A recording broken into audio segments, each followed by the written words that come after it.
हाय, तर स्वागत आहे तुमचं माझ्या मिनी ब्लॉगमध्ये. तर बघा, कुठं बाहेर जायचं म्हणलं, इतका पाऊस नव्हता आणि बाहेर निघलं की पाऊस येत होता. मग आम्ही इथे एका जागी थांबलो होतो पाऊस जाऊसपर्यंत.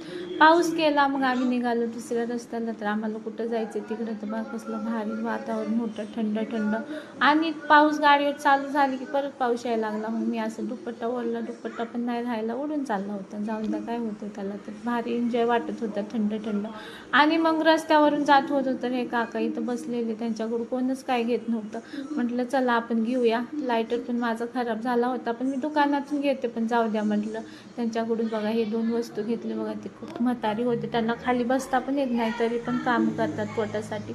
मग आहोन घेतले चाट खायला. तर मी नव्हते खाणार, कारण की डॉक्टरने सांगितले बाहेरचं खायला, थोडी तब्येत बरी नसल्यामुळं. डॉक्टर म्हणले बाहेरचं पूर्णपणे बंद, की आहोनी खाल्लं. आम्ही मग गेलो मार्केटमध्ये, भाजीच्या मार्केटमध्ये. बघा कसलं भारी हिरव्या हिरव्यागार भाज्या. मग आहो शेवगा निवडत होते, काढत होते. मी भाईकडं ब्लॉग काढत होते, आपल्याला काही कळत नाही ते भाजी बिजीचं. मग खूप साऱ्या भाज्या घेतल्या इथून आणि घरी आलो. बघा आमची बच्चा पार्टी टी व्ही बघत बसले, बहिणी भाऊ चालले, त्यांचा चालू असते. आम्ही घरात नसतो की बघत बसतात.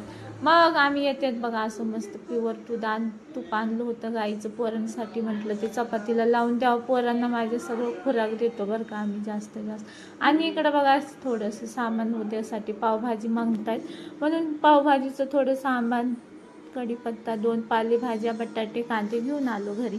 मग असं मस्त भाजीपाला आणलं, तेल पॅकेट आणलं एक. बघा फ्लावर किती छान फ्रेश फ्रेश होती. असा मस्त भाजीपाला मार्केटून घेऊन आलो. आणि दुसरं काम होतं ते असं नाही सांगू शकत. मग माझी पोरगी बघा किती मन लावून काढते तूप, तर तिला लय आवडतं तूप असं घेवायला. तर मग ती काढत होती, म्हटलं बाळा डब्यात भरून ठेव. आणि मी या पुरीचा अभ्यास घेत होते, तिची उद्या टेस्ट आहे, म्हणजे युनिट टेस्ट चालू होणार आहे. तर बघा अक्षर किती छान आहे, तर म्हटलं तिला करू द्या अभ्यास. आणि मी केला असा मस्त आराम. नुसतं आरामच करायचं, काय करायचं. ती अभ्यास करत होती, मग मी तिच्या बाजूला पडून असं मोबाईल